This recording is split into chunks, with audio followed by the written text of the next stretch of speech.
अरे हरिया, तुम अभी तक खेत में क्या कर रहे हो? अंधेरा होने वाला है, घर चले जाओ, वरना तुम्हें पता है ना। हाँ मानसिंह, पता है, मुझे डराओ मत, पर थोड़ा सा काम बचा है, ये निपटा कर जा ही रहा हूं।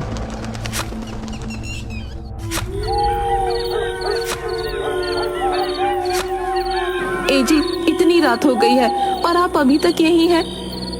अरे तुम क्यों रात में यहाँ आ गई हो? तुम्हें पता है ना, रात में छलावा घूमता है।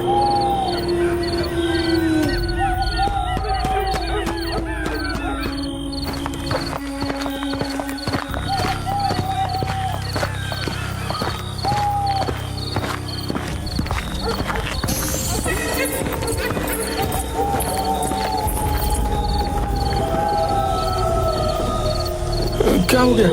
तुम रुक क्यों गई? चलो ना। वो सामने किसी औरत की लाश पड़ी है। अरे हाँ, ये कौन है? हरिया ने उसके पास जाकर देखा तो वो उसकी पत्नी की लाश थी। ये देखकर वो बहुत घबरा गया। उसने मुड़कर देखा तो उसकी पत्नी सामने भी खड़ी थी। वो उसके पास पहुंचा।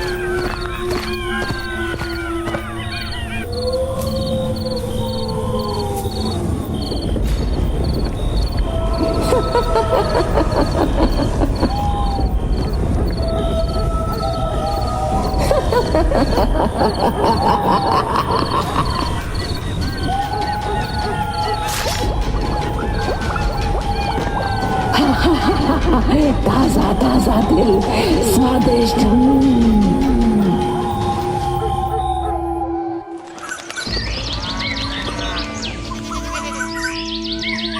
जब हरिया के छोटे भाई रमेश के पास पहुंची तो वो अगले ही दिन गांव आ गया।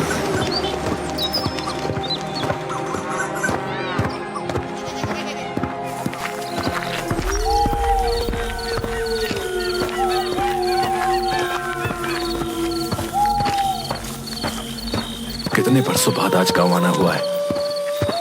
यहां से जाते समय सोचा भी नहीं था कि वापसी किसी की मौत पर होगी। हे भगवान, मुझे इस बुरे समय को झेलने की शक्ति दे।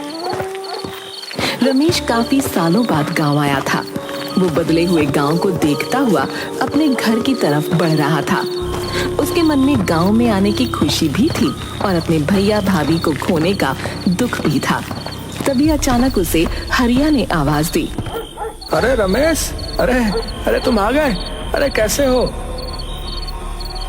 भैया आप? पर आप तो नहीं, मैं ठीक हूँ, पर छलावा ने तुम्हारी भाभी को मार दिया। लेकिन मानसिंह ने तो फोन पर बताया था कि तभी दूसरी तरफ से किसी की आवाज आई। उसने उस तरफ देखा तो वहाँ मानसिंह खड़ा था। उसने फिर से मुड़कर हरिया की तरफ देखा तो वो गायब हो चुका था। तुम इतनी रात में क्यों आए हो? तुम्हें पता है ना इस गांव में छलावा का प्रकोप है। ये तो शुक्र मनाओ कि मैं समय पर आ गया, वरना आज तुम्हारे साथ भी वही होता जो तुम्हारी भाभी और भैया के साथ हुआ था। चलो यहां से।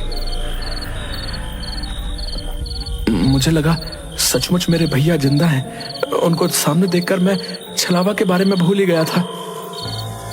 नहीं, वो जा चुके हैं। चलो घर, चलो जल्दी।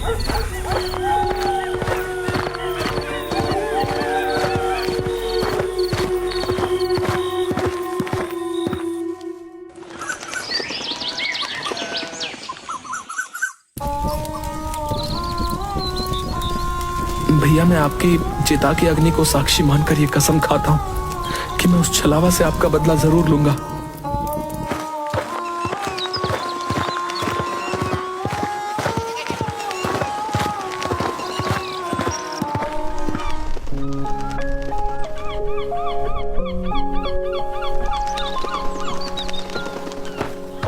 अंतिम संस्कार के बाद वो अपने बचपन के दोस्त गगन से मिलने निकल गया। पर जब वो उसके घर पहुंचा तो वहां ताला लगा हुआ था। वो उसके बारे में किसी से पूछने ही वाला था कि तभी वो आ गया। अरे रमेश, तू कब आया? मैं तो कल आया था, पर तेरे घर में ताला क्यों लगा हुआ है? अरे मैं कुछ काम से पड़ोस के गांव गया हुआ था, बस अभी आया हूँ। तभी अचानक शोर मचने लगा। पता चला गांव से बाहर जाने वाले रास्ते पर एक लाश मिली है। उस लाश का भी दिल निकाला जा चुका था और उसका मुंह भी कुचला हुआ था। हे भगवान, ये इस गांव में हो क्या रहा है? जरूर ये छलावा का काम होगा, लेकिन मैंने तो कभी नहीं सुना कि छलावा लोगों का दिल निकालता है। पहले नहीं निकालता होगा, पर अब इन लोगों में भी अपडेट आने लगे हैं। तुझे हंसी आ रही है? ये कोई हंसने की बात नहीं है, लोग मर रहे हैं। सॉरी, तो फिर इससे बचने के लिए क्या किया जाना चाहिए बता? हमें इस छलावा से छुटकारा पाने का कोई तरीका निकालना ही पड़ेगा। उसने मेरे भैया और भाभी को मारा है, मैं उससे बदला लेना चाहता हूँ। गगन और रमेश काफी देर खड़े बातें करते रहे, पर उन्हें छलावा को मारने का कोई रास्ता नजर नहीं आता। उसके बाद रमेश अपने घर चला जाता है।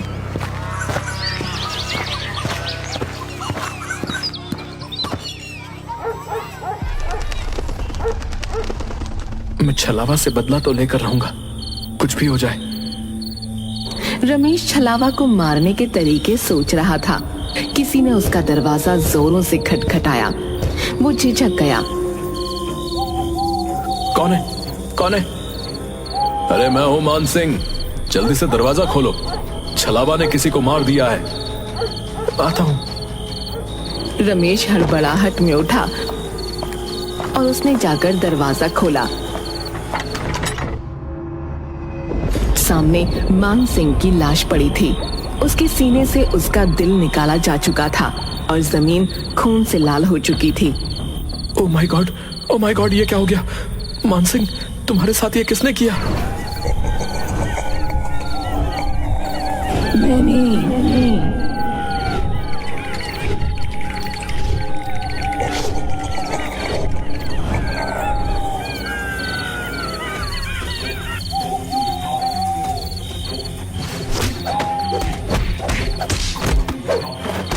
मैं तुझे छोड़ूंगा नहीं। पहले तूने मेरे भैया भाभी को मारा और अब मान सिंह को। उसका वो हमला बिल्कुल बेकार साबित हुआ, क्योंकि छलावा ने उसके दोनों हाथ पकड़कर नीचे कर दिए। रमेश को ऐसा लग रहा था मानो उसके अंदर बिल्कुल ताकत ही नहीं है। तभी छलावा मुस्कुराया और उसने अपना एक हाथ रमेश के सीने के अंदर डाल दिया। ये होते ही अचानक रमेश की आंख खुली और उसने देखा कि वो अपने बेड पर है। हे भगवान, ये सपना था? नहीं, मुझे यकीन नहीं हो रहा है। मुझे मान सिंह से मिलना पड़ेगा।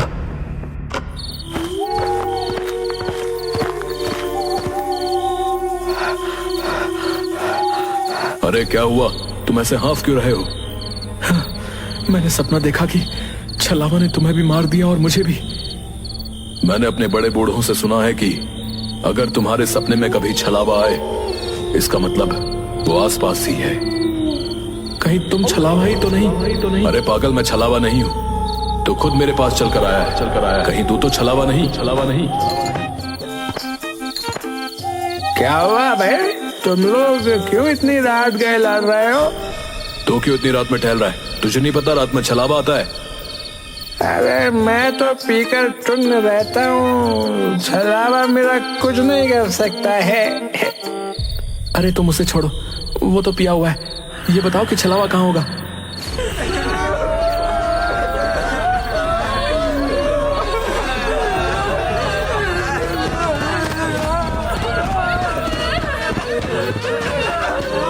क्या हुआ सरपंच जी? अरे मेरे बेटे को छलावा ने मार डाला। हे भगवान, छलावा ने सरपंच जी के बेटे को मार डाला। सरपंच जी, अब तो आपको कुछ करना ही पड़ेगा। सरपंच जी के बेटे की मौत ने पूरे गांव को हिलाकर रख दिया था। रमेश, मान सिंह और गांव के कई लोग एक जगह इकट्ठा हुए और छलावा से छुटकारा पाने का प्लान बनाने लगे। इस छलावा को रोकना ही होगा, हमें कुछ करना पड़ेगा। लेकिन कैसे? वो तो रात में आता है और हमें अंधेरे में दिखाई भी नहीं देता। इस छलावा से छुटकारा पाने का एक ही तरीका है। अगर हम उसे दिन में पकड़ लें तो उसे मार सकते हैं, क्योंकि दिन में वो बहुत कमजोर होता है। पर वो दिन में भला कैसे मिलेगा? तो बस ये तरीका है कि हमें उसे रात में ही किसी तरह फंसाना होगा और फिर सुबह होते ही उसे मारना होगा। हमें ऐसा जाल बिछाना होगा जिससे वो निकल ना सके। गांव के लोगों ने मिलकर एक योजना बनाई। उन्होंने एक बड़ा जाल तैयार किया और तय किया कि वो छलावा को रात में ही फंसाकर सुबह मार डालेंगे। अरे गगन, तुझे पता है हम लोग छलावा को पकड़ने वाले हैं। दिन में तो वो कभी मिलेगा नहीं, इसलिए रात में ही पकड़ना है। मैं तुम्हारे साथ हूं, लेकिन ये बहुत खतरनाक काम है भैया। लेकिन करना तो पड़ेगा, वरना लोग ऐसे ही मरते रहेंगे। रात का अंधेरा चारों ओर फैल चुका था। गांव के कुछ बहादुर लोग छलावा को पकड़ने की योजना के तहत इकट्ठा हुए। कई लोग डर के मारे नहीं आए थे, जिनमें गगन भी शामिल था। गगन फोन क्यों नहीं उठा रहा? उसने वादा किया था कि वो भी आएगा। शायद वो डर गया होगा। हम यहाँ हैं, हमें ही ये काम करना होगा। तभी एक ठंडी हवा का झोंका आया और सबकी रूह कांप उठी। अचानक सामने छलावा प्रकट हुआ, लेकिन हरिया के रूप में। भैया, आप जिंदा हैं? आप यहाँ कैसे? रमेश, मुझे बचा लो, छलावा मुझे मार डालेगा। रमेश का दिल जोरों से धड़कने लगा। वो अपने भाई की तरफ बढ़ा। तभी हरिया अचानक जोर से हंसने लगा और उसका रूप बदलने लगा। पहले वो एक बूढ़ी औरत बना, फिर एक जवान आदमी और फिर एक बच्चे में बदल गया। अंत में वो अपने असली भयानक रूप में आ गया। तुम लोग मुझे पकड़ने की कोशिश कर रहे हो, तुम मुझे नहीं पकड़ सकते। तभी एक आदमी ने हिम्मत दिखाई और छलावा की तरफ भागा। मैं तुझे नहीं छोड़ूंगा, आज तुझे मार कर ही रहूंगा।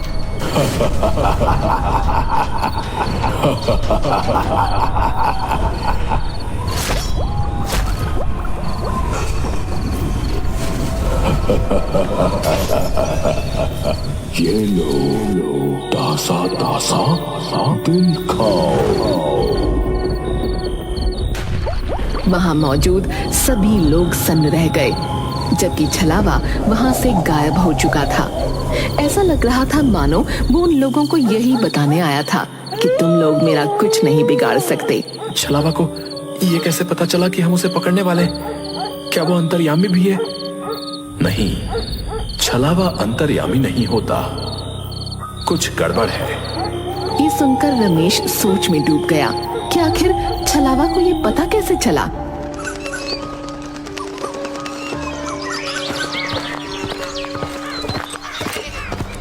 गगन, तुम कल रात को क्यों नहीं आए? मैंने तुम्हें कई बार फोन किया। यार मेरी तबीयत ठीक नहीं थी, इसलिए नहीं आ सका यार, सॉरी यार। रमेश और गगन गांव की गलियों में टहलते हुए एक पुराने मंदिर के पास पहुंचे। चलो मंदिर के अंदर चलते हैं, थोड़ी शांति मिल जाएगी। नहीं नहीं, मैं मंदिर के अंदर नहीं जा सकता, मेरी तबीयत अभी भी ठीक नहीं है। क्यों बहाना बना रहे हो? चलो अंदर।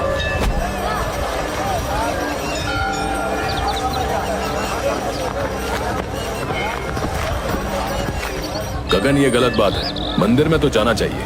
हाँ हाँ, अंदर चलो, तुम्हें अच्छा लगेगा। नहीं, मुझे छोड़ दो, मैं अंदर नहीं जा सकता। गगन बुरी तरह छटपटाने लगा, लेकिन रमेश, मानसिंह और सरपंच ने मिलकर उसे पकड़ा और मंदिर के अंदर खींच लिया। मंदिर के द्वार के अंदर जाते ही गगन जोर जोर से चीखने लगा। मुझे पता चल चुका है कि तुम ही छलावा हो। जिस लड़के का छलावा ने मुंह कुचल दिया था, उसकी पोस्टमार्टम रिपोर्ट आज सुबह आ गई और पता चला कि वो तो गगन था। यानी जो गगन मुझसे मिलता है वो छलावा है, जो दिन में गांव की खबरें लेने आता है और रात में शिकार करता है। भयानक बदलाव आ गया। उसकी आंखें लाल हो गईं और उसका चेहरा जैसे फटने को हो गया। वो खुद को छुड़ाने की कोशिश में बुरी तरह से चीख रहा था। नहीं, मुझे छोड़ दो। तूने मेरे भैया भाभी दोस्त सबको मार डाला। आज मेरा बदला पूरा होगा। रमेश और बाकी लोगों ने उसे मंदिर के पवित्र स्थान की तरफ खींचा और उस पर गंगा जल डाला।